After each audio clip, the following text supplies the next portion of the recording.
อ๋อเหรอแชมป์ปีเจอน้ำซุกตัดลงกันเลยน้ำซุกตัดมีหญ้าเนี่ยบ้านเราเพิ่นว่าถ้าผมย้ำมาหอดมาเผียวป้องเกาะอยู่เป็นก้นม้วนเป็นหางมาในถึงมาหอดปอกในอ่ะโอ้มีดังฮงไฮเหมือนดังฮงไฮนั่นแชมป์เจ๊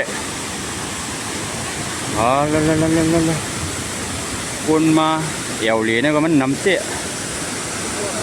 โลลูกเหนือจี้โคยปลายลอยบนลงมาเนี่ยที่จะไปข้อวะ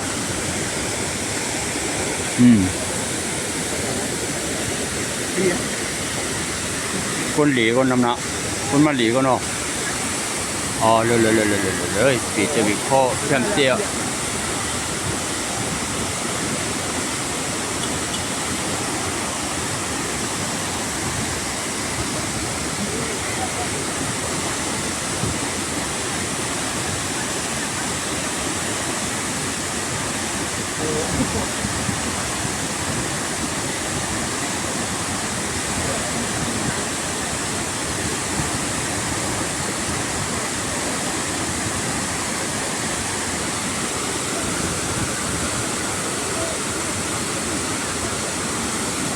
โอเคเปลี่ยนแห้งจากวันใต้ก็ตั้งเสียงคาเหมือชุงก็เย็นดีหนาค่ากันได้นำจกเมียานะครับว่าเชียงใหม่ค่ะเชียงใหม่